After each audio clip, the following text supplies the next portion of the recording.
Hello, everyone, and welcome to today's presentation. I'm excited to share with you a fascinating topic, the unattainable, when love becomes fixation.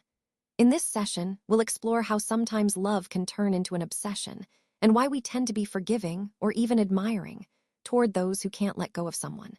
We'll look at what it means when someone holds onto a love story long after it's ended, whether their former partner has moved away, remarried, or even passed on. So, let's dive in and understand what lies behind this enduring loyalty of the heart. This slide highlights how long-standing the theme of unrequited love has been celebrated in literature and art. One of the most famous examples is Goethe's novel, The Sorrows of Young Werther, published in 1774. This novel really shaped an entire generation's understanding of love and emotion. The story centers on Werther, a passionate young student who falls deeply in love with Charlotte. What's interesting is that Charlotte does like him, but she cannot return his feelings, mainly because she's married to someone else. Despite the attraction of many other women around him, Werther ignores them all because his focus is solely on Charlotte. This intense, unreciprocated love leads Werther to a point where he can't bear the pain anymore, and tragically, he takes his own life. This example underscores how powerful and complex unrequited love can be, and it connects to our overall theme of the emotional depths and cultural significance of love and longing. This slide highlights how the novel of its time truly captivated audiences. It was praised for its purity of emotion and its deep understanding of love.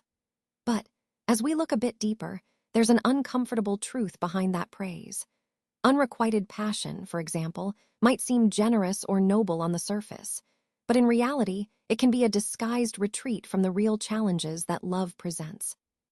This idea ties into our overall theme, that love is complex and often involves facing difficult truths, rather than simply idealizing or romanticizing it. So, why do we often fixate on the unattainable? Well, one reason is that remaining loyal to someone who's unavailable can actually feel like a profound act of devotion. It's like we're showing our commitment, even if it's one-sided. But from a psychological perspective, this behavior often serves as a clever defense mechanism. By holding on to someone we can't truly have, we're kind of avoiding the more uncomfortable reality of intimacy. Those genuine, vulnerable connections that require us to open up and face our fears. Instead, it's easier to focus on someone who's just out of reach, because it keeps us safe from potential hurt or rejection. This fixation isn't just about love or desire. It's about protecting ourselves emotionally. Understanding this can help us see why we might cling to these unattainable figures and how it fits into the bigger picture of our emotional patterns and needs. True relationships at their core require us to be willing to compromise, to be vulnerable, and to have the courage to expose our flaws. It's not always easy, but that's what genuine connection demands. Now, sometimes we become fixated on an absent lover. And what does that do?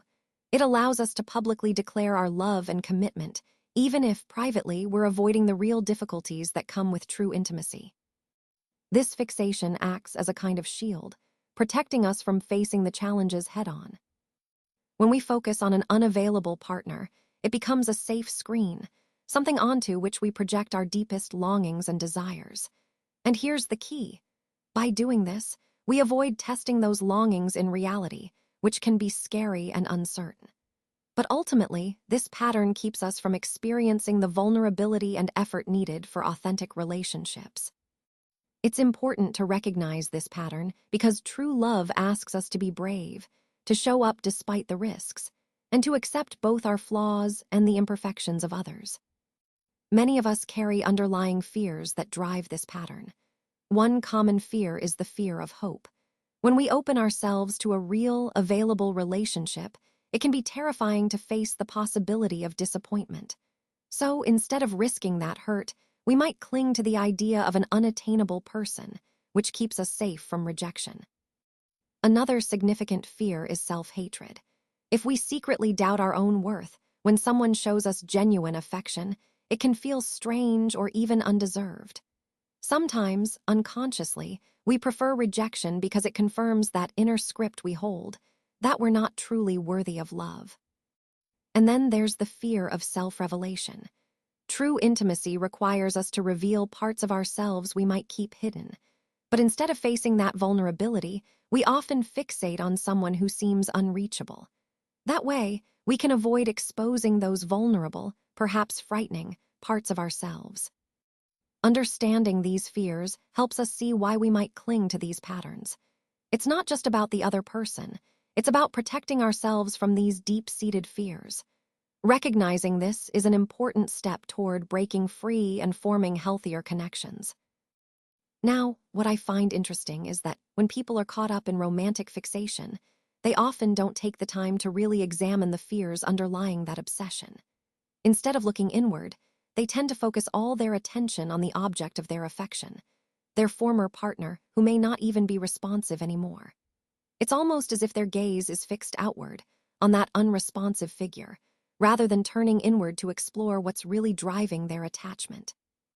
What's important to recognize here is that this tendency can prevent us from understanding the deeper motives behind our fixation. We might think we're just longing for love or closure, but in reality, there could be fears of abandonment, feelings of unworthiness, or unresolved emotional wounds fueling that fixation. This slide highlights a crucial point in our overall theme. Sometimes, we avoid confronting our fears by redirecting our focus onto the person who isn't really available. Recognizing this pattern is the first step toward understanding ourselves better and moving toward healthier emotional responses.